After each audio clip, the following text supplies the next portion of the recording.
Hi. Last time ನಮ್ಮ ಚಿಕ್ಕಮ್ಮ ಮನೆಗೆ ಬಂದಾಗ ಶೇಂಗಾ ಹೋಳಿಗೆ ತಗೊಂಡು ಬಂದಿದ್ರು. ಟೇಸ್ಟ್ ಅಂತೂ ತುಂಬಾ ಚೆನ್ನಾಗಿತ್ತು ಅದ್ರದ್ದು. ಸೊ ಶಂಕರ್ ಮತ್ತೆ ಅಚ್ಚು ಎಲ್ಲಾನು ಒಂದೇ ದಿನದಲ್ಲಿ ಖಾಲಿ ಮಾಡಿ ಈ ಥರದನ್ನ ಮನೇಲಿ ಮಾಡಿ ಇಟ್ಟಿರು. ಸಂಜೆ ಟೈಮಲ್ಲಿ ತಿನ್ನೋದಕ್ಕೆ ಚೆನ್ನಾಗಿರುತ್ತೆ ಅಂತ ಹೇಳ್ತಾನೆ ಇದ್ರು. ಸೊ ನಂಗೂ ಮಾಡೋದಕ್ಕೆ ಆಗೇ ಇರಲಿಲ್ಲ. ನಿನ್ನೆ ಯೂಟ್ಯೂಬಲ್ಲಿ ಒಂದು ಲಾಂಗ್ ವಿಡಿಯೋನ ಅಪ್ಲೋಡ್ ಮಾಡಿದ್ಮೇಲೆ ಸ್ವಲ್ಪ ಟೈಮ್ ಇತ್ತು. ಅದಕ್ಕೆ ಚಿಕ್ಕಮ್ಮನ ಹತ್ರ ರೆಸಿಪಿನ ಕೇಳಿ ಈಗ ಮಾಡ್ತಾ ಇದ್ದೀನಿ.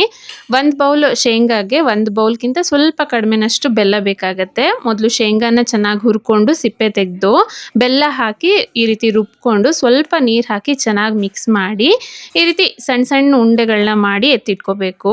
ನಾನು ಆಲ್ರೆಡಿ ಚಪಾತಿ ಹಿಟ್ಟನ್ನ ಕಲಸಿ ಇಟ್ಟಿದ್ದೆ. ಈಗ ಸ್ವಲ್ಪ ಅದರಲ್ಲಿ ಹಿಟ್ಟನ್ನ ತಗೊಂಡು ಈ ಒಂದು ಉಂಡೆನ ಅದರಲ್ಲಿ ಇಟ್ಟು ಸೇಮ್ ನಾವು ಹೋಳಿಗೆ ಹೂರ್ಣ ಹೇಗೆ ತುಂಬ್ತೀವಲ್ವಾ ಅದೇ ಥರನೇ ತುಂಬಿ ಪುಡಿ ಹಿಟ್ಟನ್ನ ಹಾಕಿ ಚೆನ್ನಾಗಿ ಇದನ್ನ ಚಪಾತಿ ಥರ ಉತ್ಕೊಬೇಕು. ಇಷ್ಟು ಥಿಕ್ನೆಸ್ ಇದ್ರೆ ಸಾಕು.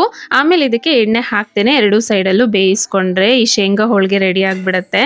ಸೊ ತುಪ್ಪ ಹಾಕೊಂಡು ತಿಂತಾ ಇದ್ರೆ ತುಂಬಾ ಚೆನ್ನಾಗಿರುತ್ತೆ.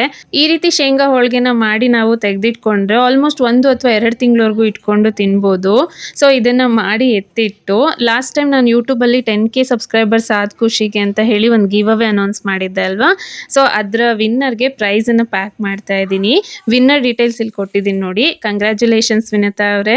ನಿಮ್ಮ ಅಡ್ರೆಸ್ನ ನನಗೆ DM ಮಾಡಿ ಸೊ ದಟ್ ನನಗೆ ಪ್ರೈಸ್ ಕಳ್ಸೋದಕ್ಕೆ ಈಸಿ ಆಗುತ್ತೆ. ಆಲ್ರೆಡಿ ನಿಮ್ಮ ಪ್ರೈಸ್ ಪ್ಯಾಕ್ ಆಗಿದೆ, ಜಸ್ಟ್ ಕಳ್ಸೋದೊಂದೇ ಬಾಕಿ ಇರೋದು.